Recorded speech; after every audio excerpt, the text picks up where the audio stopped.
What's up, you filthy casuals? Welcome to the Casual Shenanigans Gaming Podcast, a podcast all about the irreverent love of gaming. I call it the irreverent love. Irreverent love of gaming. I'm one of your hosts, Jeremiah. I'm so sleepy. I'm joined this evening by Bandana Joel. Hey there, folks. Is that Bandana Joel's voice? All right, cool. Put Bandana Joel back in the cage. Joel, I feel like you need to have like a couple like youthful curls spilling over the top of that bandana. Like Bandana Joe's not so buttoned down, you know? Yeah, I can. All right. Yeah. All right. I'm also joined by Dave while we wait. Well, all right, somewhere in between. Oh, that's actually not bad. All right, yeah. That's actually not bad right there. That now you look like the character. You look like a character in a game, like probably a Final Fantasy character. Yeah. It reminds me of the super rude comment that we got in the Wildlands video where someone posted on the video, how about instead of you convincing me to play Wildlands, I convince you to take a shower? It's just like, come on, YouTube, jeez. If you watch all of my YouTube videos from like, you know, from the Balance MP crap, look at all those. I literally would wet down my entire face, everything, and just mess my hair so I could just be the creepiest. Hey guys. Maximum grease factor. Yeah, oh yeah. Tasty. So anyway, welcome to the podcast. We are a show all about the irreverent love of gaming.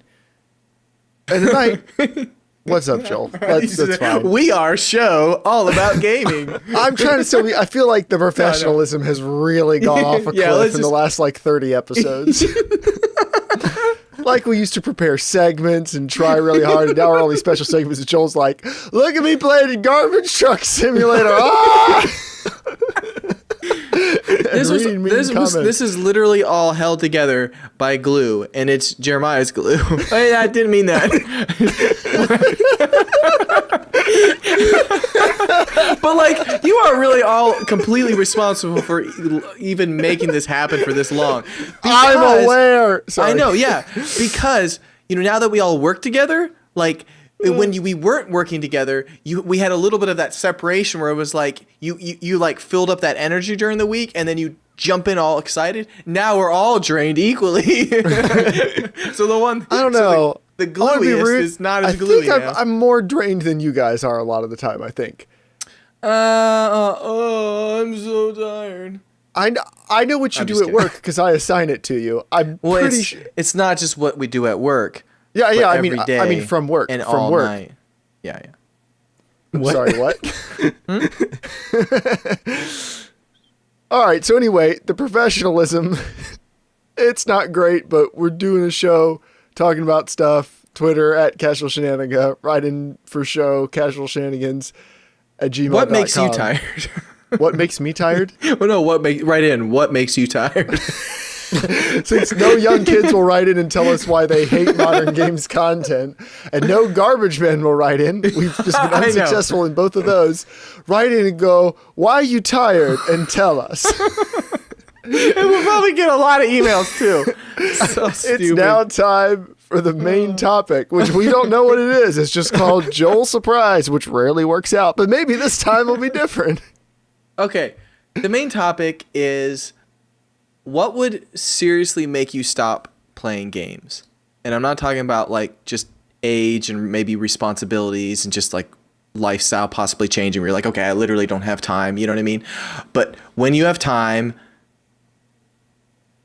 like if you had time and you can play games, you know, what would seriously make you stop playing games? And the reason why I'm saying that is because I felt my heart palpitate today when I read my news section. And the news section is very tied to the topic. Can I talk about it? Yeah, you can go ahead. Okay. Okay, my news is... oh, gosh. Call of Duty World War II gives you prizes for watching other people open loot boxes. So... it's more complicated than that, be fair. Yeah, it's more... yeah, I know, it's more complicated. That's why I hate it.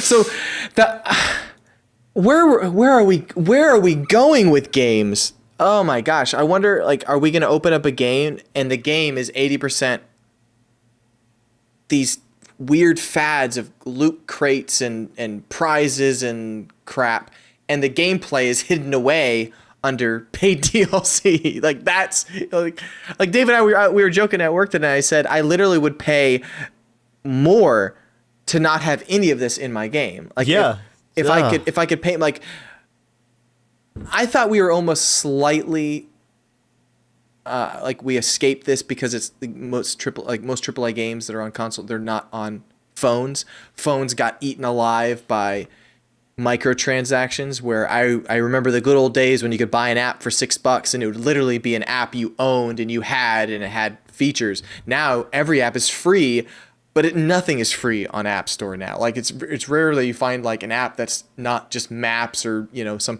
regular kind of widget. It's like, oh, here's a little game. Oh, you mean you have to now roll a dice and then get 14 crystals, and you can only play for 20 minutes a day, or you have to wait 45 hours for it to reset. And it's like, what in the world? But I think this just bothered me so much because I'm like, I'm looking at this graphic, and if you go to Kotaku, they have an article about it, and there's a really cool image of D-Day and like the ships landing on the beach, and there's this open area that basically I think everyone kind of like, as you're waiting to get into the game, think of like the game we really enjoy playing right now, Battlegrounds, how everyone's kind of running around, you know, exploding stuff. But think of a really awesome design version of that. But apparently, like, there's going to be an area like that you can watch other people, you can see what other people get in their loot crates. But what they're doing, and we know, you know exactly what they're doing, because I mean, it makes sense. It's the same idea of like Christmas morning, seeing someone else open a present. Now you want that, like, you know, people seeing that, like, so the idea is, if you stay in that same room or the same social experience, seeing other people open their loot crates, you possibly have a chance to get that item as well. But what that's really doing is keeping you there, encouraging you, and hopefully you get excited about what they got, which in turn makes you want to buy something, you know. And it's just like, yes, you're making money, but at what cost? Out of all our costs. Great cost. It just frustrated me so much because I'm like, man, it's just going everywhere. Because like, I won't spoil the other news, but because I think Dave, did you add it on here? No, the Lord of the Rings game, single player game. I don't even want to talk about it. A single player game, and you're gonna have loot crate undrops, drops or whatever. And I'm just like, oh my gosh, this trend.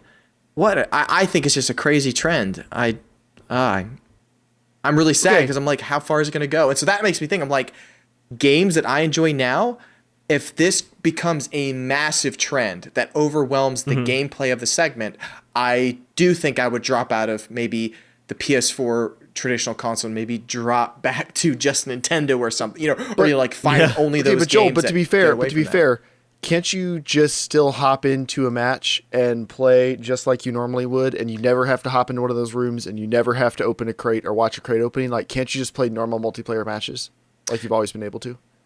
I'm not quite sure, because this sounds like it from what they described. It's just there's a lobby you can just hang out in. Yeah, but here's the thing. I'm not talking maybe specifically like this is the one that's going to kill me, because again, Star Wars Battlefront 2, they're doing a lot of loot crates and you know, all that kind of stuff. I'm saying where it's going. Okay, just like Titanfall, I literally stopped playing Titanfall because the menu screen annoyed the crap out of me. You could have a game, it's going ka-chunk, chunk, chunk, chunk, side, XP up way, this way, achievement. Like, it's gambling. It's that appeal of, I've been to Vegas many times. My aunt used to live there, and you'd go in and everything had sound effects and buttons and animations and things like that. It was exciting because you don't know what you're gonna win. You know, I'm gonna get something really cool. But to me, like, that is seriously ruining a game. Like, I am excited to play World War II, Call of Duty. I really am excited about the game. I got to play it for 30 minutes. It was a lot of fun. I don't think I'll play a lot of hours, but I'll probably get maybe 50 hours. I don't really enjoy it. But if this becomes a bigger trend, and it seriously is becoming a bigger trend. I mean, we have single player games now with that. If that gets to the part where I'm just waiting to get into a server, like Battlefield 1, you know, it shows all the little guys kind of soldiers standing in a line. If that part, you see people going ching ching ching ching ching ching ching ching, and you can see the quotes and emojis and all this stuff going on. No, I don't think I would play it. No, it would deter me. After a while, I couldn't play it. Now, I know I'm basically a whore for Star Wars, so it'd be very hard for me to say no to that. But I think at some point I would have to say I don't know if I can do this. But then at that point, like you said, you would just go back to like Nintendo or something. I would try to find. Yeah, I would definitely go to some sort of system, or I guess I would just try to rock the games that didn't have any of that. But I'm like, it just kind of scares me, wondering how far is this trend going to go, where everything is embedded with it. I mean, does anyone feel the same, or are you like, I could care less, it's not in my face? I mean, like in Battlegrounds, I think everybody before every match is being stupid. Like the joke so-and-so getting the Discord was funny the first time, and now it's just a stupid meme everybody keeps repeating, and they're running around screaming obscenities at each other. So when we're in the loading thing, like this would be similar to Call of Duty, in between matches, when, you know, that's what the thing is in Battlegrounds, is you're waiting for the match to start. When I'm in there, I just mute the voice chat and just play with my phone or talk to my friends on Teamspeak or whatever. Like, they can do whatever immature thing they want, and it does not affect me at all. In the same way, every game that has like crate openings and stuff, I don't care that Battlefield 1 has a crate system, because I don't use the crate system. Like, it doesn't affect my playing the game. Now, if they make games like that's a necessary part of playing the game and you can't experience the game without it, I mean, I'm not going to like that. But I'm not aware of any like AAA games. I'm not counting phone apps, because that's a predatory market segment, you know, that I've never really liked all that much. But yeah, I mean, I'm not aware of any games that are doing stuff like that. Like, it seems to be like it's always optional, with the exception of like some of those card games and stuff. But again, isn't that kind of different? Like, isn't some of those... You never played Call of Duty Infinite Warfare, did you? Yeah, I did. Not online. Did you? Okay, you never play online. After every screen, you literally can't escape it. I mean, like, you can maybe try to, like, you can skip past it faster, but it still makes a sound. It is like an explosion of rewards. It really is. Oh, Titanfall 2 did that too. Oh, gosh, where after yeah. every match is like, "Doo-doo, you unlocked. Guess what else you unlocked? And wait, there's more. You can't quit yet. Stay tuned." But I feel like you know, you're saying some of these things about these early games, like, oh, I can just get away from it. But are you not at all like slightly nervous of like where things are going to be headed with this? Like, I mean, I can remember back just even 2004 articles talking about, oh, DLC or like patches are coming out and that's going to become a big thing. And it was like, no, it won't. That's not going to be a big thing. Games are going to be fine. And guess what? We now have games that are launching that are just horrible, you know, and it's like, oh, we'll fix them later. Like, that's become a thing. So I mean, trends say like this is just going to become more unpopular, and I think it's going to become more embedded in every scenario of the gameplay, I think. I guess I'm not as worried about it, because there will always, like, yeah, there'll always be games like that, but I just won't play those games, and I'll play the games that aren't like that. Like, where there's only more and more games being made. And games, I think, are only getting better and better. You know, it doesn't mean every game from today is better than every game from 10 or 20 years ago. But, you know, overall, like, I think games are just getting better and better. And, yeah, I mean, if a game starts sucking, like the Call of Duty series, I played a ton of when Modern Warfare came out, and Modern Warfare 2 and everything, and then I just dropped off because it started going in a direction I didn't like. I guess I'm old enough now where I don't get like offended at it or anything. Like, if, you know, Battlefield 4, I was a huge Battlefield fan, and Battlefield 4 sucked, so I just didn't play Battlefield 4. Like, and when I say sucked, you know what I mean? Like, it had its issues, and I was like, yeah. Well, this isn't worth fighting through. I just won't play it. Because there was other stuff to play. Like, if it gets to the point where every single game is like that, yeah, that would really suck. But I'm Did you not enjoy worried about that Borderlands? Did you enjoy Borderlands? Yeah. I played Borderlands so my like question 4 or is, 5 times. would you be excited for Borderlands 3 coming out, right? But like, I will guarantee you right now, that game is going to be a crazy fest of microtransactions and loot crests and stuff like that. I mean, the game already has a bazillion guns, but that was kind of like built into what the game is. You know, it's crazy, right? But I'm like, it's fine not wanting to play it, but it's like a game that you'd be excited to play, going, oh, come on, they're gonna add that to it. It's like, well, but again, that would depend on, like, are you not going to be able to enjoy the game unless you do all that stuff? Like, if that was the case, that would suck a little bit. But again, I still think my reaction would be, oh, well, like, I guess I'm not going to play it. I mean, I can't really think you seem more indifferent to it, I guess. Indifferent just because there are so many awesome games out there. Like, I don't hang my hat on any one game as like, but if I can't play this game, like, that's horrible. You know, if that's not what I'm saying. If The Witcher 4 was all microtransaction based, like that would really sting. I'm not saying. so- I'm not saying there's not a like, line. I'm not saying yeah. there's not a line, but I'm saying for most games, if the next Battlefield game sucks, well, I just won't play it, and I'll play whatever other first-person shooter, like whatever the next Battlegrounds is. I'll just play that because I think there will always be the next cool thing that's different and unique and everything. And I don't think for most things I'll get so hung up. Like if they make an Uncharted game that's absolute garbage for some, usability reason or whatever, that would really suck. Same thing with the Witcher game. But like, I think it's 5 or 6 games that I'd actually feel that strongly about. Most of them I'd be like, well, that's unfortunate. But I just think when you look at that I think when you're younger, mobile market. Sorry, I'll Sure. finish my thought. Oh, the words, not good. Word not come out good. I think when you're younger, people tie their identity so much more up in the type of games you like, right? The same thing as the type of music you like or the sports teams you like, stuff like that. Like most people, as they get older, I think relax a bit about stuff like that, and they care less about, like, they don't define themselves by their music choices as much or, their fashion taste or whatever as people tend to get older. Most people tend to veer a little bit more towards, I guess being maybe a little set in their ways, and they don't care so much about that stuff defining them. That's not everyone. There are still plenty of 40-year-olds on YouTube screaming and having drama. Like they're out there, but I don't think most people as they get older, they don't do that nearly as much as when they were young. So I think part of that's just, it just doesn't bother me if a game sucks now. A new game comes out and sucks. Like I didn't make the game. It's not my game. Like I don't have to play it to be happy. How much is playing this one game going to change my life? Like for me, I think the thing that would actually cause me to stop playing games for real would be if none of my friends played games, because I would probably stop. Like that's most of what I do to play games is to play with my friends. And then, so if they all stop playing games, you guys all stop playing games, I'll probably get out of the habit of doing it. And then I'll just replace it with other hobbies, because there's always a billion and one things I'm interested in and want to do. And then it would just kind of get replaced. Okay.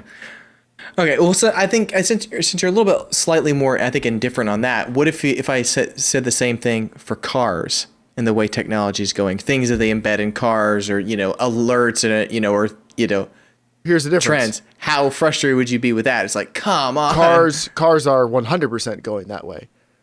Oh man. The self-driving car revolution. Here's the bad part. Not the bad part. The complicated part. Self-driving is coming, and self-driving, you don't go from 0 to you climb in a pod and it takes you on a trip. Like there's actually there's 5 or 6 stages of self-driving, and most experts think we're probably never going to get to the final stage anytime in our lifetimes.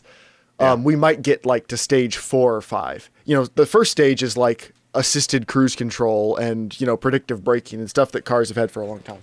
And we've got cars now that are like a stage 3 or something. Don't quote me on that. But stuff where it can get you most of the way there, but you're kind of supposed to keep your hands on the wheel and they're not perfect. And it can keep you in the lanes on the highway, basic stuff like that. Yeah. But the self-driving car thing is coming, and it needs to. And electric cars need to happen as well for safety and for the purposes of renewable energy. So many people die in cars every year. Cars keep getting safer, they keep getting better. That's great. But the number one way to prevent people from dying in cars, besides getting rid of all cars and them not existing anymore, would be stop letting people drive cars. So it's going to happen. I would be willing to bet by the time I'm 60 or 70, the only time you'll be driving cars is on back roads in rural areas or going to a track for fun or whatever. And the rest of the time you'll be riding along in something that's mostly self-driven, on major highways and everything else. I don't know that's going to happen, but I'd be willing to bet in my lifetime it could. So for cars, I do view it as a bittersweet thing. And a lot of people in the car community do. Electric cars are already starting to get big. But the thing is, there are electric cars that are fun and everything. So, it was the same thing as when we moved from carburetors to fuel injection. Some people thought that was going to be the death of the backyard mechanic, tinkering, building the car in the garage with dad type thing. And it wasn't. People just adapted and changed. And with electric cars, it's also going to get weird. We're not really sure what's going to happen with that, but people will adapt and there'll be super fun electric cars and it'll be totally fine.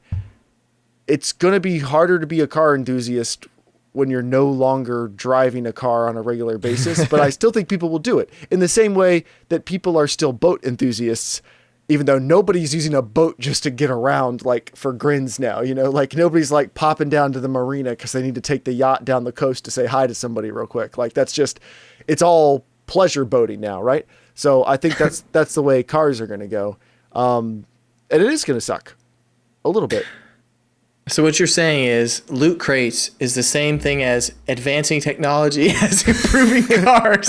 You didn't really answer the question very well. I'm sorry. No, you answered a different question, which is maybe great. I misunderstood your question. Cars are going to have to improve. I'm like, yes, of course they're going to have to improve. That's not the same as loot crates. What the hell? Okay. So I thought I was answering your question because I thought I was saying it is going to change in that direction to the point where I'm not going to be able to be a car enthusiast in the same way, but I'm okay with it.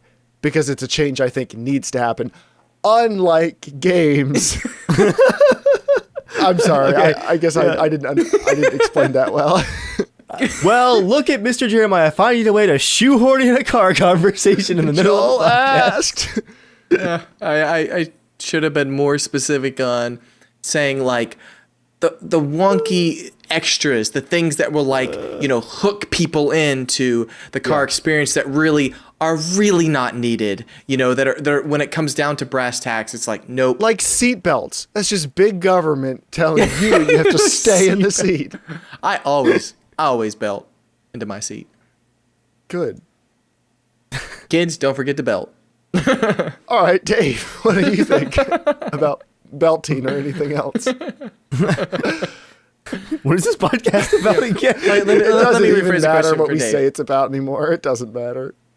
Dave, yeah, just to rephrase the question, you're invested in games.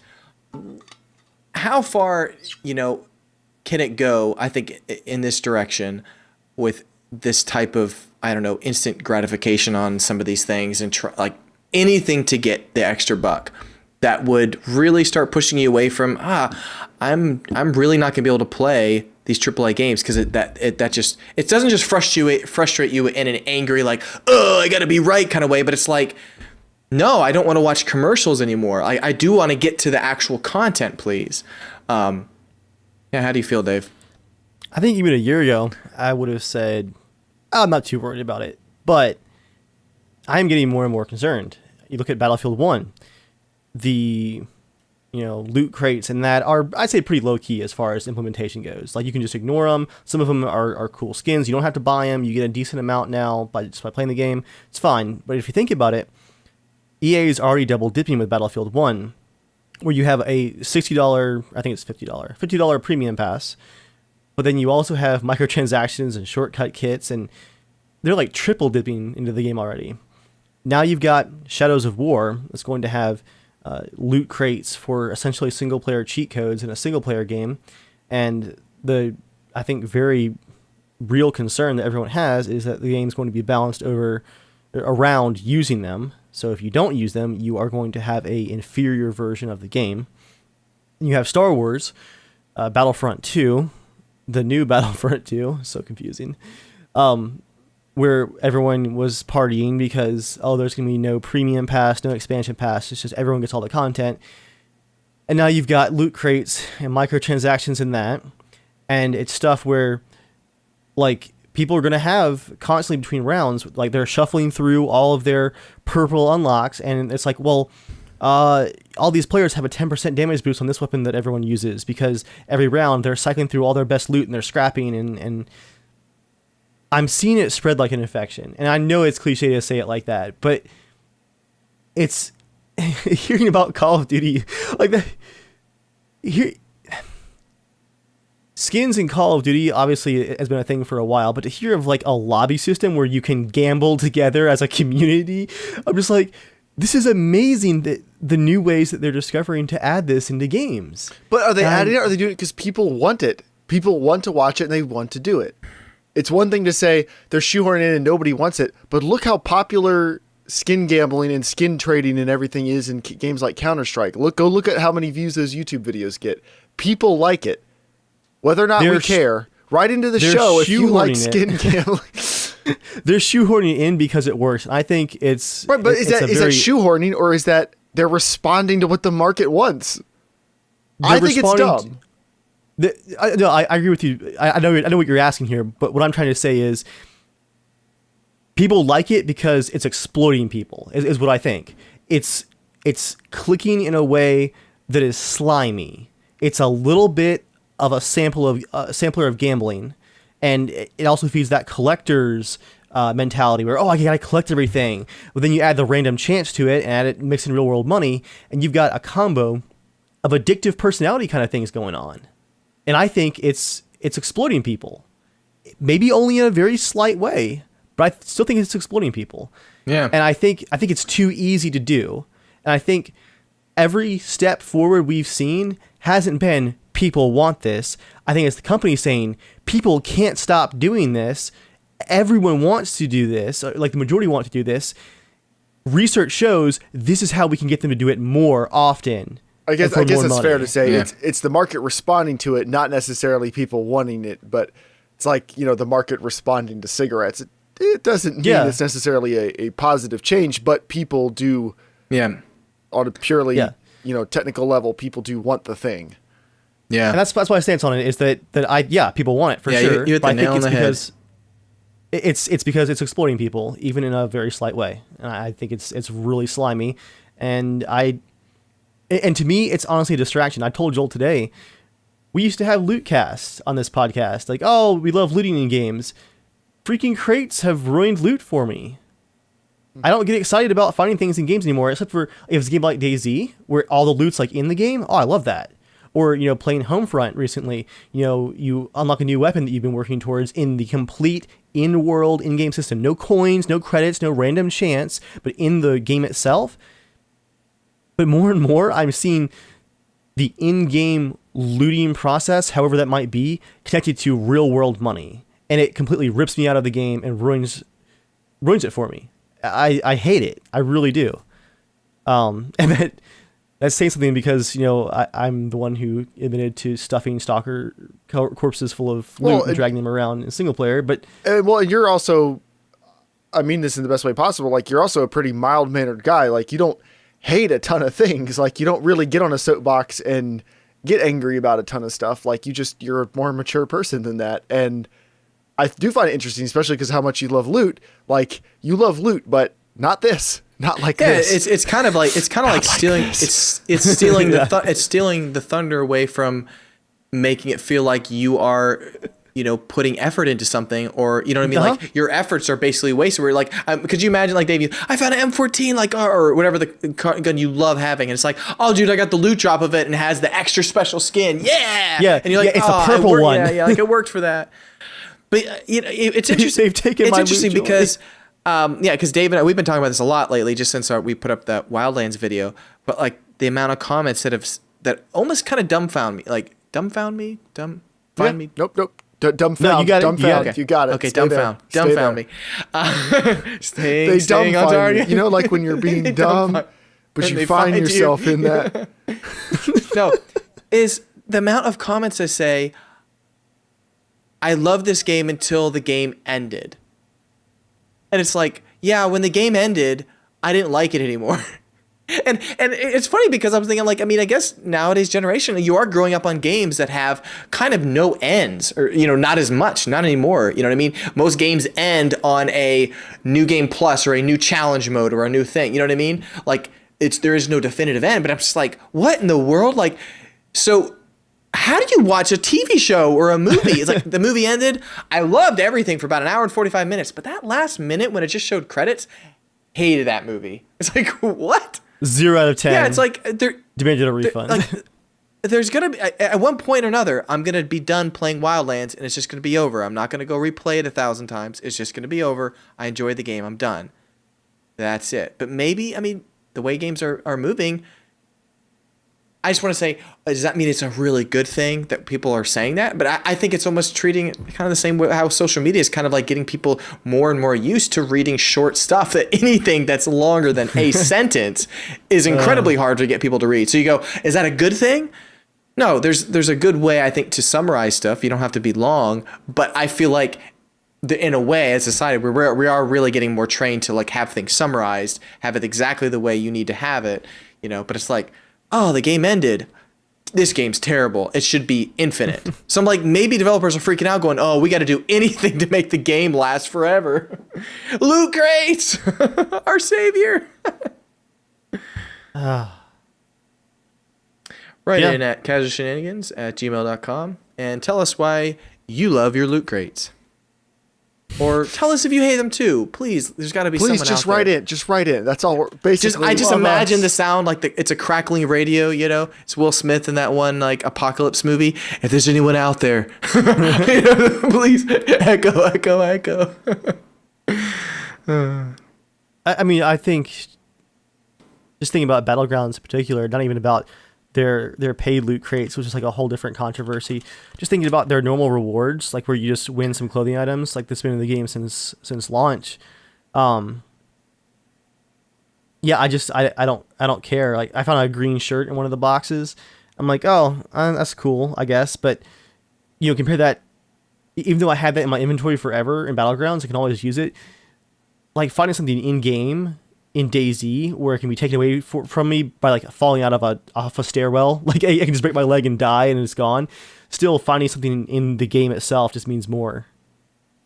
I hate all these systems that break the fourth wall. I hate it, and not to rag on it too much because I really haven't played it enough to give any kind of real first impressions yet. But I've played about an hour of Fortnite early access so far, and thought the game actually, for early access, oh man, it was so polished. Tons of fun in the shooting, beautiful graphics, a simple building system, but I think it has potential. I want to get more into it. But man, after that first hour, I backed out to the menu and the unboxing started. And it was like the original windscreens in Titanfall 2, where it just bombarded you with like, shoo, shoo, shoo, shoo, shoo, shoo. Ooh, I love that part. You like that machine gun opening? Yeah. For I'd say between 10 and 15 minutes, because I had like the the press version of the game that had extra like bonus unlocks. It was just clicking buttons and watching things scroll by. And Joel, I know you had some battle packs. Because there's one, there ought to be one where they just pull the handle, shing, ding, ding, ding, ding. You unlock something. There ought to be a VR game that does that. Pull the handle, just VR gambling. All you do is just sit there and pull the thing on a slot machine in VR for hours. Oh, I bet there are VR slot machines already. Oh man. It was one of those things. Looking at it, the first few boxes open, I was like, oh, that's cool. It's like a little sawed-off shotgun. It's an assault rifle. About 20 boxes in, I mean, I must have had 40 boxes to open. It was insane.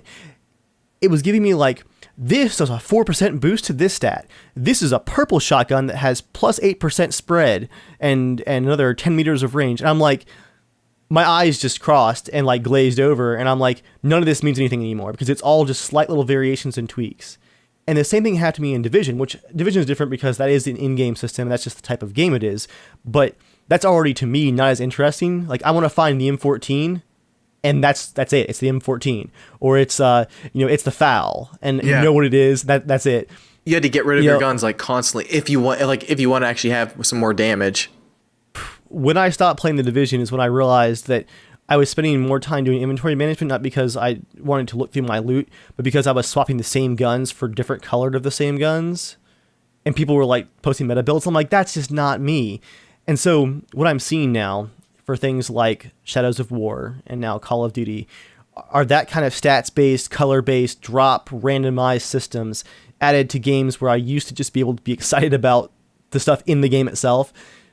Now it's like my least favorite type of loot being shoehorned into all these different games. And yeah, it is really beginning to worry me. Do you remember the days when I think when Fallout New Vegas was coming out and you could get, if you pre-ordered, you get the like little canteen or whatever it was? I remember being angry at that. And I'm like, man, I look back going, I want that again. Or it was just a canteen of water. And I remember thinking, oh man, you're starting with an advanced kit there. Like, man, you're way ahead of everyone else. Now it's like pre-order and receive the first 3 missions already completed for you. I was like, what? Yeah. It's like I think Homefront actually had some of that stuff where in the main menu you could unlock some stuff. It's like the all-in-one edition of the game, and it's like, would you like to unlock the Freedom Fighter starter pack? And it's like plus 20% damage for your pistol. I'm like, no, just let me play the game like how it's meant to be played. Don't give me cheat codes.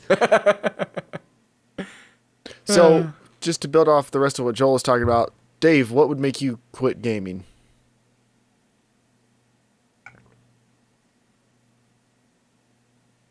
Besides the stuff we've talked about.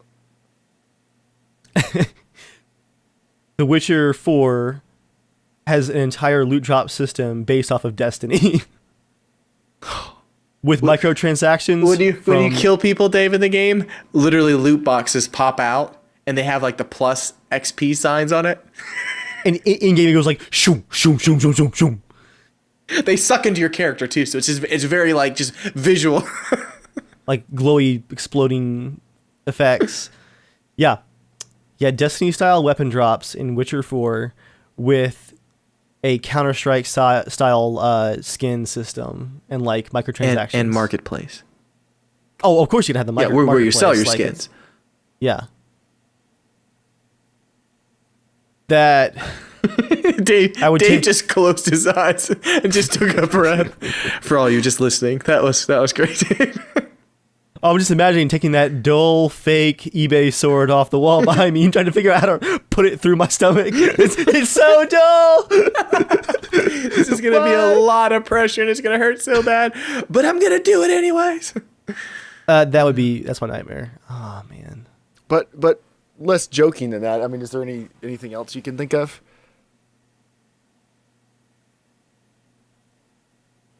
I think it's one of those things. It wouldn't be a moment where I just sat down and I'm like, I don't want to play games anymore. I think it would be a long, slow death of my enjoyment of gaming, where over the years, looking at all these microtransactions and skin systems and gambling and unboxings, it would just suck the joy out of gaming until one day I just realized I haven't enjoyed any of this for a very long time, and that would really suck. I mean, I feel that way from time to time, but games come along that I still enjoy and everything. I play them. Did my camera zoom itself in? It did, so, yeah. really dramatically. That's weird. But so the games still come out that I enjoy and I play those games and I have a great time, but I play a lot less in between now than I used to. I get that. I think what I'm saying is I'm worried that it could actually get to a point where all of your favorite franchises, or the majority of your favorite franchises, have this constantly looming over them. Mm-hmm. Where it's going to be, it could get to the point where it's very hard to avoid. Whereas right now you'd be like, oh, I'll play something else. But what happens when the other something else's all have a version of this system or something like it there, just to take away from the game? Yeah, because I feel like the one thing we're forgetting is, like, we keep up on gaming news, or like we're at least aware of it, you know what I mean? Because we do all enjoy games. But if 80% of the games that maybe are starting to come out, and I'm talking all because there's a billion PC games, so let's just exclude the random ones that come out. They're always just gonna be indie and small, and they do whatever they want. But I'm talking about the mainstream games that everyone's gonna be hearing about. If 80% of those have all this stuff, I guarantee I will be less like caring about looking out for what gaming news is. I'll just be like, oh, I'll hear of it probably if it's a really good thing, or if it's different. You know what I mean? I'm sure someone will tell me. You know what I mean? But I would be very much inclined to like be trying to stay up to date on what's going on, or just even being aware of it. And then we grow old together. Yeah, I'm having myself a Verdun trench mint to make myself happy again. It's really tasty. How old are those mints? Is that an immersion boost? Yeah, it's an immersion boost. I guess it has the old style like tin, like pull tin full of mints. Yeah, makes me happy. Oh, Jeremiah, while your camera's zoomed in, that beer's looking good. Thanks. It's starting to fill in a little bit on the sides, like in the patchy areas. It's hard to see on video, but trust me, it's happening. It's funny, like I see you every day at work, but I wait till your camera zooms into me like, hey, beer's looking good. It's now time to talk about what we're playing this week. The part of the show where we talk about what we are playing this week. I'm going to go first. The timestamp, 39 minutes till the next one. What a great timestamp. What? I mean, it's like the timestamp for what are you playing is 39 minutes. Yeah. Yeah, it was a long period. There was like no timestamps till then. Oh, yeah. You just laugh. You're like, what a great timestamp. Yeah. Okay. What a wonderful. That was a great. What a time that timestamp was. Okay. So I'm played some Wildlands with you guys, hopefully after the podcast too. But I played a little. I played on my own on, I guess it was Sunday. I listened to some podcasts and ran around and unlocked guns and stuff. I think I already told you some of the stuff that it does annoy me about the game, like not being able to shoot through railings. And I think something, Joel, that's probably something that bothers me and Dave more because we're aiming with a mouse. So we have a much better chance of like bridging a tiny little gap in a railing to actually hit somebody. Whereas you would probably just go shoot them another way with a controller. But when the bullet's like, nah, gotta hit the rail, like that kind of sucks. I also think it's a little bit unbalanced how easily you can kill everybody with a pistol from way too far away. I love that. And the AI, I think, has a habit of just, I think they cheat a little bit to make them just show up out of nowhere in the middle of your stuff. But all that said, I'm having fun running around and doing everything. I agree with what you said. I think the game probably would have caught on a lot quicker if they started you in one of the other areas. I think the opening area is definitely one of the more boring ones because most of the other places we've been to since then I've thought were way cooler, like, and designed pretty well and everything. So I'm having a good time. I still haven't played a ton of the game, but I'm looking forward to playing more with you guys. It's a good, like, chill, hang out and go do missions type thing. So not bad at all. I don't know if I would have paid $60 for it on my own, but for something that came with my video card, not bad.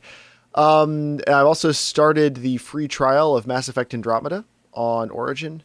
And it's good. I will have more thoughts for Andromeda in the near future. I don't think I'm far enough into it, but I don't think it deserves a lot of the hate it's gotten. At least the patched version that I'm playing, I don't think deserves a lot of the hate that's gotten. The only wonky thing I've run into so far is the depth of field. There's like some insane depth of field setting for like quality. So I was like, why not? What else am I buying this GPU for? And I kicked it up and it has dropped my FPS into the 20s at 4K. Like, I don't know if it looks that much better than the next step down, but it's more accurate and that's what matters. But it drops your frame rate. And then also the cutscenes are edited like it's rendered, CG stuff, but they're cut odd. Joel, I think if you played it, you'd understand what I'm talking about pretty quickly, like, because you're going to have a really critical eye for how things are edited, like different shots. And I feel like a lot of them should be cut like 5 frames quicker or just slightly different or stuff. Like it seems like the B team maybe did some of the intro cinematics.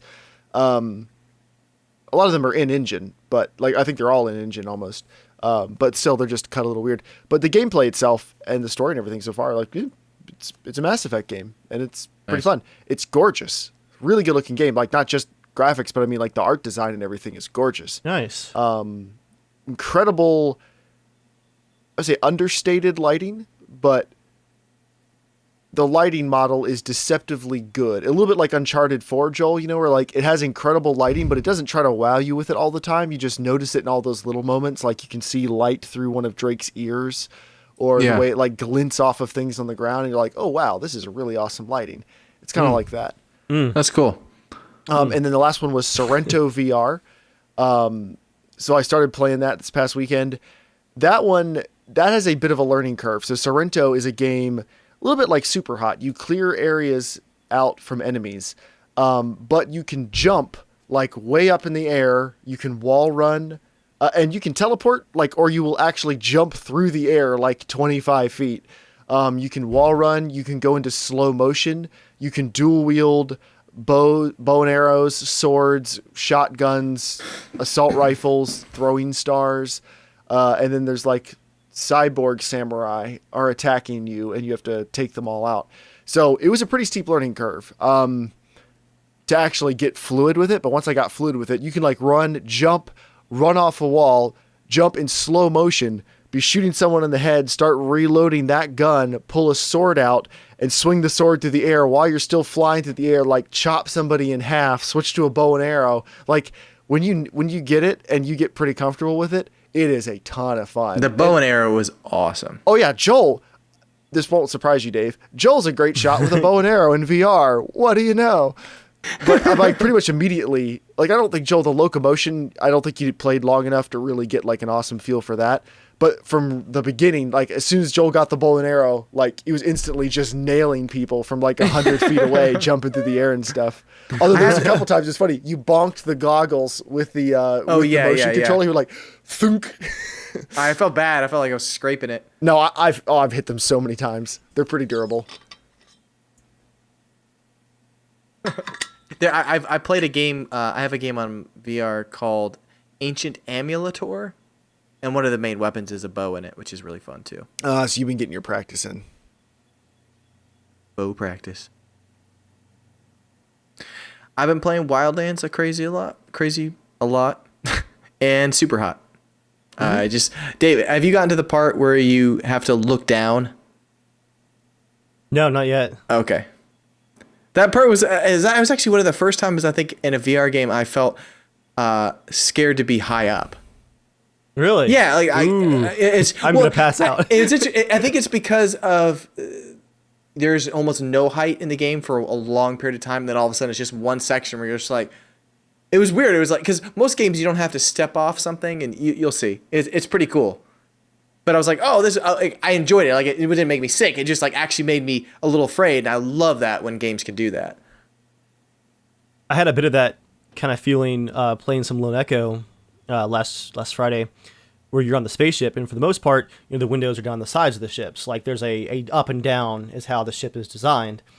But there's one part where you go into a part of the ship that's like lost power, and so you go through a connecting corridor, and you kind of cut the door open and open it up. And as you're going through, I was using the handholds and kind of crawling, like, oh, you have the windows out into space, like you're over in orbit around Saturn. And I was like doing this down what I thought was the floor, but it was kind of a cylinder with like polygonal shapes to it. I finally looked down and realized that I was crawling across glass. It was just space. I was like you see your hands, and it's just infinite space past Saturn. I'm like, going faster. Like, man. Did that ever scare you guys? Like, do you remember? I'm assuming you both seen the Lost World Jurassic Park, right? Oh yeah. Yeah. The scene where the lady lands, like the RV's falling off the cliff. I remember seeing and she that falls in the and theater. lands on the window, and the window starts like splinter. And I'm like, that made me, I can just give me shivers just thinking about that scene. That scene is so good. Yeah, that was so tense. I think that's the best Jurassic Park movie. Let's do a movie night. That would be fun. Yeah. Oh my gosh, we agree on that movie being so good.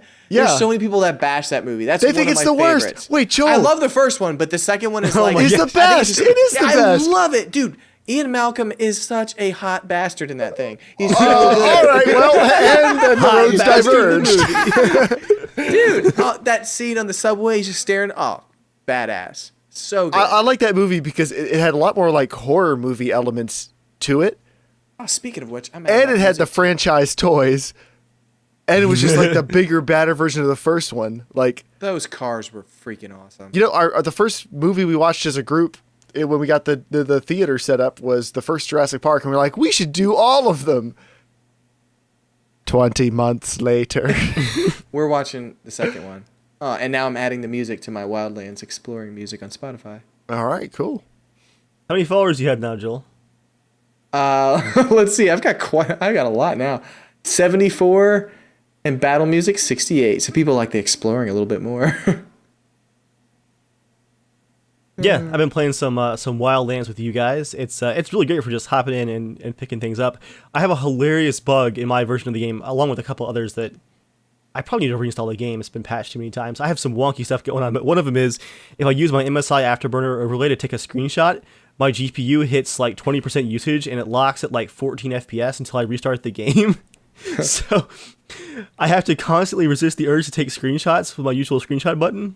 When we played Saturday, it was probably 5 or 6 times where I would be like resting my finger on the screenshot button and be like, "Whoa!" Don't fire that screenshot off. But I need to check my pictures folder because I was taking some with the print screen button that's supposed to be linked to it. I'll see if those came out. On the more tactical side of things, Jeremiah, you missed a glorious combined armor mission on Monday. Oh, yeah? I told Joel, this is just sums up my nerdiness. I flew a VTOL for like 55 straight minutes. A gunship VTOL where like you have to angle the side down with the cannons. So much fun. Oh my gosh. Because I can see like on the HUD, Mikey was my gunner, like where he was aiming. And because the town we were trying to free some hostages was full of civilians and stuff, we had the ground team confirm our targets before we started engaging them.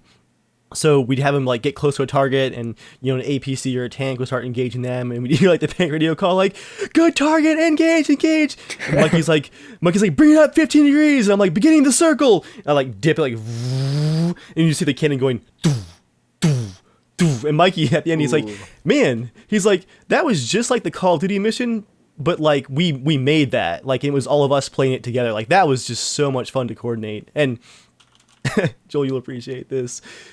The normal radios in Arma with the radio mod we use has like the cool like shh after the radio call. Yeah. Or there's actual built-in vehicle radios too, so you can use your handheld or your vehicle radio if you're in a vehicle. And the vehicle radios have that really awesome like doo-doo-doo-doo, like the little beeps that the vehicle radios do. It sounds 100% real, and it adds a like overlay effect with like adds like scratch and distance, and it sounds muffled. So when Tyler would call on a radio strike, he's like, "Confirm target, straight left, engage." And then the cannon would start going. Your immersion, Dave. That vehicle radio, like, every time it beeps at me, I'm like, I'm there. Yeah, playing some more VR stuff last week since the last podcast. Lone Echo is excellent. I need to find some time, maybe just like a whole afternoon, and just play for like a couple hours. I've been doing good with like, it hasn't bothered me to play for an hour at a time, so I want to see if I can do like 2 hours maybe for a session, like maybe a 15-minute break in the middle or something, just to get some of it knocked out, because it does appear to be a quite long game. But super hot. Oh man, I should have a super hot video going up maybe tomorrow. We'll have to see. I say it in the beginning of the video, that game, oh man, super hot. I was literally just grinning the whole time. It looks so dumb on the camera footage. I was having so much fun. That is one of the most visceral VR games that I've ever played. The moment, except until you play Alien Isolations, that is going to be way more visceral. It'll be way more visceral. Your bowels. Yeah, my office chair is going to really experience that one. The moment is super hot. I showed you the clip, Joel, where it clicked. There's like a few stages in, because you're fighting these bad guys in this VR world, and you can move around the room. I was having so much fun. I was like running into things in the office because I was moving around so much without realizing it. Like I ran into the window, the desk, the microphone, the couch, the table. I was like dodging all over the place. The moment that it clicked, there was a bad guy, and I had like an Uzi, and as soon as you start shooting, they're all shooting at you already. So I started firing, but I realized that they were firing too many bullets back at me. I couldn't like fire at them, just facing them. So there were some urns nearby. I couldn't quite get far enough around the urn to like see them, and I was like, I wonder. I just took my touch controller and just did this with the Uzi and like aimed it where I had seen the guy frozen. He was still probably about 15 feet away or so behind the urn. I just aimed over it in VR, pulled the trigger, and then just leaned back to look, and the bullets were hitting him as I leaned back on the other side. Like, I blind fired and got him, but to do it in physical space, and to actually, like, be peering around to see if I got him, was just... It feels so intuitive, and just so much fun. I love that game. So good. Can't wait to find a game we can all play. It's going to be so much fun. I think that's about it for all the What Are You Playing? Cool. Well, it's now time for the news. News time! We've already covered what's going on with Call of Duty World War II, so let's go ahead and skip on past that news item. Yep. Down to, this is interesting. So Project Cars 2 is coming out, and in an interview, I'm pulling up the link right now, interview with Trusted Reviews, game director Steven Viljoen,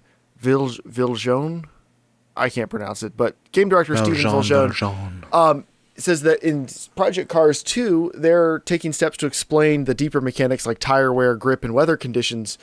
Because in the first game, they had people saying they thought there was a bug in the game because like the first few laps feel great, then the car feels weird, or the race starts off and they're struggling with the handling of the car, and then things change.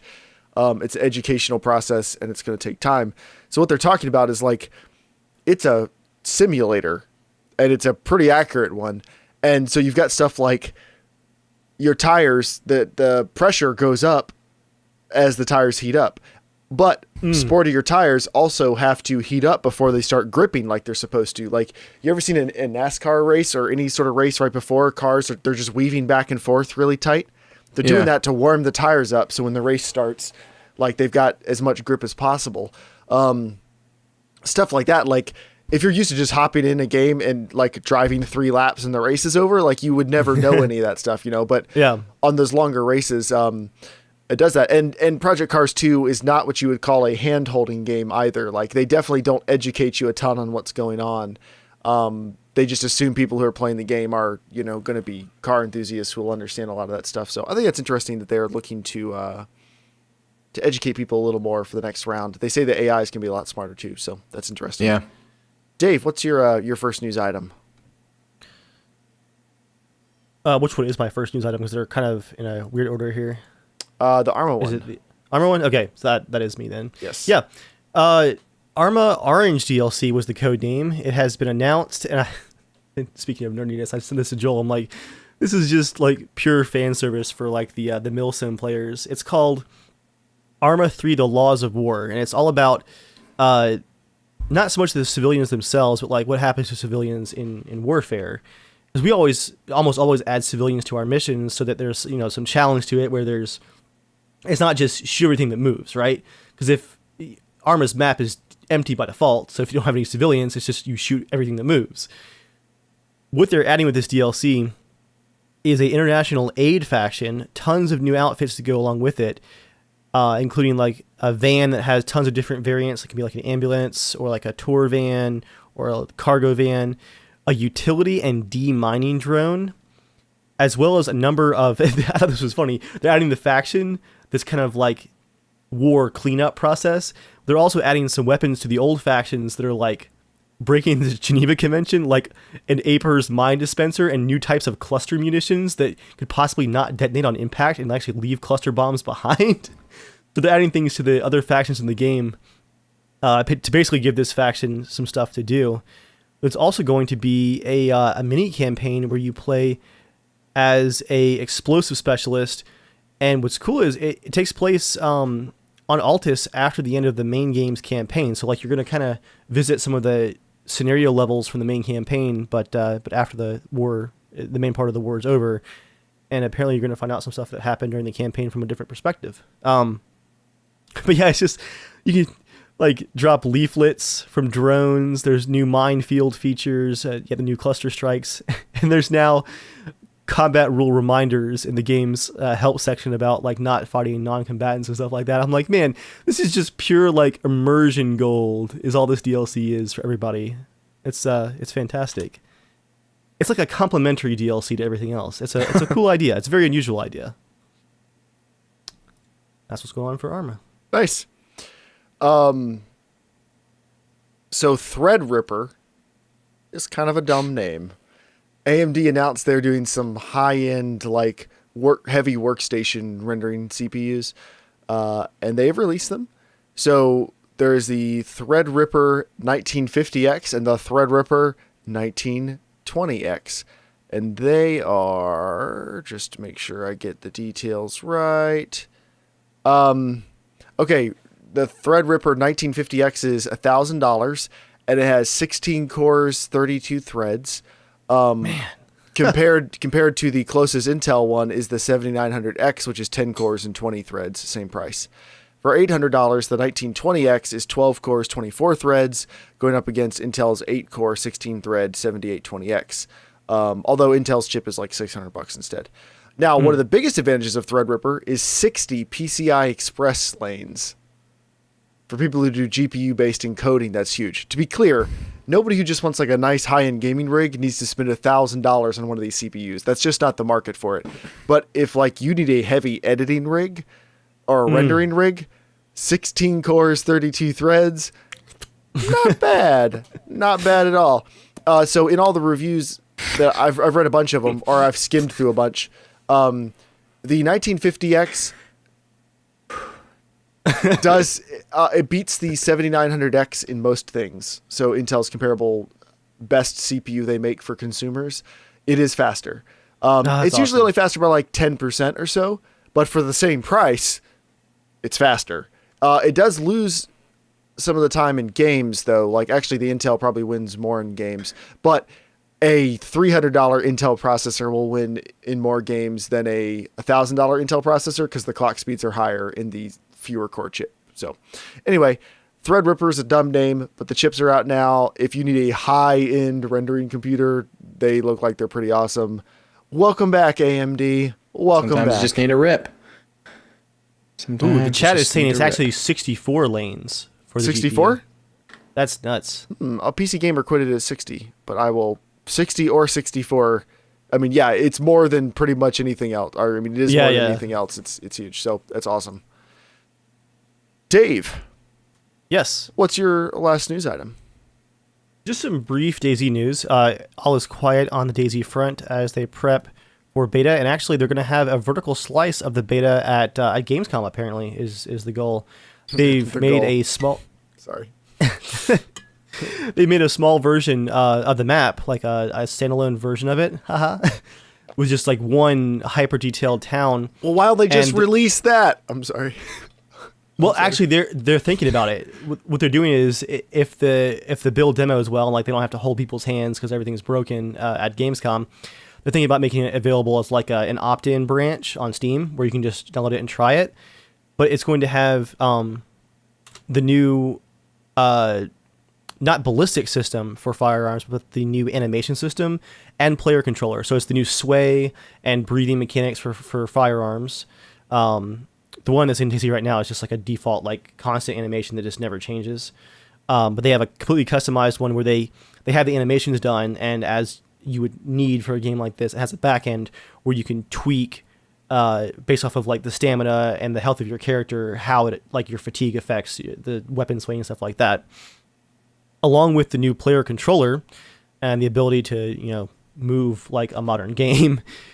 They also have a new recoil system that has the same kind of dynamic animations, and the new melee system is also in, and they have this really cool dev animated GIF going where they have like hit marker icons over the zombies, and it shows how he's got like a pipe. You can swing and get a hit, and on the backswing, like turn your character, and it catches the zombie on the backswing, and like the little hit marker shows in the dev version like where it's connecting. Yeah, it looks like an actual, a game now versus Melee in DayZ standalone right now almost looks worse than the scripted weird fake bullet Melee from the mod. Like it just it's not great. And then some screenshots of some new areas in the map and whatnot. But yeah, it's really neat to see a lot of this stuff coming together, and it would be really cool to get just that little demo level from Gamescom on Steam. I think that would be a really cool way to kind of get people hyped about the game again. Is don't push broken patches or just have this dead space where they need all this time to work on the huge beta release if they get to that point. It'd be cool to have just this vertical slice available for people to get their hands on. Yeah, it would be really helpful if they release that and it just gives you an idea of, oh wow, so if this is the new base level of what they're building, great, okay, add other random crap, whatever you want. But yeah, although I will say, like, them showing this off, this is going to be a massive thing to show off. It's not going to be a simple, oh hey, we're just working on something. This is showing what the whole brand new DayZ is going to be. Because I could care less about all the features, but if it doesn't work well, like it doesn't show well at all. Like so it's I think it's gonna be very risky for them. But I don't think it's gonna change around. So I think they're gonna show what they have, or that's about it. Yeah, exciting news from them though. I'm still convinced that it's gonna be the only like multiplayer zombie survival game to ever release in full. But yeah, the other thing I was going to say about the vertical slice, if they release it on Steam, is one of the things that you hear about for all games, H1Z1, all multiplayer games, H1Z1 had the same thing, is a lot of the difficulty doesn't come in designing a feature. It comes when you deploy that feature to, say, 100 players, a server with 5,000 zombies. The scale is the problem. So they can worry less about like, oh, hey guys, we added a new loot system. However, the server tick rate is now 7, and all the loot's broken because the server isn't updating fast enough. A vertical slice would help control oppressions too, where they don't have to worry about not only deploying a new feature and then scaling it up. They can just be like, oh look, here's the new feature working. Now we're working on scaling it on the back end. You know, it gives them a bit more control to show new things. I think could be good. Could be good. Speaking of being good. Maybe not. Big G wrote into casualshenanigans@gmail.com, just like you can, to be a part of the show. And he says, yep. And he says, at first I thought you guys were a bunch of dumb friends trying to make it big on YouTube. But then I watched we're bad at that game. But then I watched your videos over and over and over and over again, and I adore your sense of humor, even when playing seriously. Then I said, F it, let's see their web. And guys, I was right about you. You guys are awesome. Keep up the great work. F it, let's see their web. I think he means the website. Regards, a pro-military fan that runs by the name of Big G. So Big G says we're awesome. Thank you, Big G. Big G, right back in. I want to know what Big G means. Oh, what is that G? I want to know what that G is. Well, he did say... Is this the from is Gassan, aka Gus, aka Big G. So that's probably what it is. Sorry, I didn't want to steal that away from you, but thank you, Big G, for writing in. Joel, did you have any thoughts on my mail from last week? Oh yeah, no. that made me laugh so hard, and now it makes me really want to record you a sleep tape of me just talking about all the latest Star Wars. I mean, series. I can record my own. I'll just wait till the next trailer drops, and then I'll be anywhere near your house. Jeremiah, you better tread carefully. Yeah. Tread carefully. No, that was funny. Although I was prepping myself, going, is he gonna say Norman? And I'm like, you bastard. But it would make sense because I'm even tired of hearing about it. I'm not tired of hearing about Norman. I mean, theories based on one Star Wars trailer. I mean, it feels like a 2-minute trailer should run out of material 10 or 12 hours in. I don't know. You'd think. But it doesn't. But that's the nice thing about comment threads online is they can run with that for years. Oh yeah. Well, years. I guess I go to my hardcore Star Wars theory fans to talk to. Where do you go to talk to them? I'm curious. Where is that? Not you. what do you not? Is this a secret? James and I, we're hardcore Star Wars theorists. I like Star Wars. Dave's in a higher level zone. He likes to pretend he's not that hardcore. You know what? But no. We're going to talk about this. What? Why do you consider me to be a lower tier Star Wars fan than everybody else? No, what did I do to make you think I don't like Star Wars? No. It doesn't mean it's a bad thing. Listen to me. There are people that are hardcore cinema people and audiophiles of like cinema in a whole that are way hardcore than I am. It's just a different realm. I meant hardcore in the sense of like, I look up every little detail and I'm excited about what Luke's going to be doing because I really, really love and I can't wait to find out. I love all the lore of Star Wars. I wouldn't say you love the lore of Star Wars as much as I do. I don't think you do. It's just different. That's all. It's just people who like really, really like enjoy. Like I look up the lore on the one character you briefly see for a second as Anakin is racing by in his pod racer. He flies by. There's this woman with a cool sniper rifle, and I go, "Who is that character?" I bet you don't even know what I'm talking about. I don't, but yeah, but I don't like. Why do you think I'm not as much of a Star Wars fan as Dave? Why is no offense, Dave? Why is Dave on a higher level? Because I met my wife while reading a Star Wars book at a public party. There's that. I'm just saying, wouldn't you rather talk about Fast and Furious with someone who is way more hyped about Fast and Furious than someone who isn't as hyped about Fast and Furious? What makes you think I'm not hyped though? That's the answer I'm not. No, you're excited about Star Wars. You're very excited, but I am. light speed ahead of you. That took me too long to figure that out. That didn't Light work. speed, like years yeah, ahead? yeah, but it's like, yeah, it didn't work. But I committed. I get so don't necessarily compare me to you then. Just in general, do you think John's a bigger Star Wars fan than I am? Yeah, Why? because he talks about theories quite a lot. He spends a lot of time on the wiki. Yeah, I'd say he knows more Star Wars lore than you. But you don't even know how much Star Wars lore I know, because I'm always on the outside of the conversation. No, like, I mean, to be fair, I don't think I know completely. and but you just from turn to the me and many you're like, times we've "Do you talked still is think how long- Rogue One's a good movie?" And I'm like, "Yes." And you're like, "Shut up, shut up! I don't want to talk to you." No, I said Rogue One is a well-made movie, but I just think I'm not very excited about it. I didn't like it as much just because it's like I just want to hear more of the lore of the stuff, and I don't think it gave as much lore. So again, that's why I'm really excited about the lore of Star Wars and see where it goes.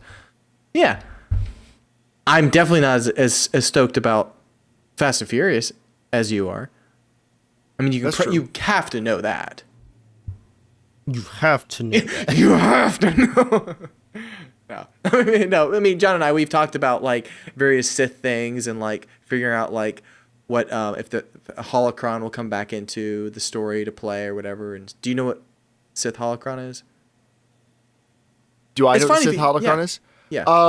Well, okay, so I've for- heard the name holocron. That's the thing that's Okay. not unique to Star Wars.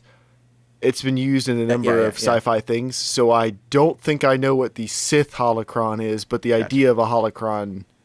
Gotcha. Oh, okay, think that's I'm- fine. Yeah. but, yeah. So again, like you don't know as much about the crazy nuts and bolts of Star Wars, and that is totally fine. That's a good thing. It's totally fine. So that's all.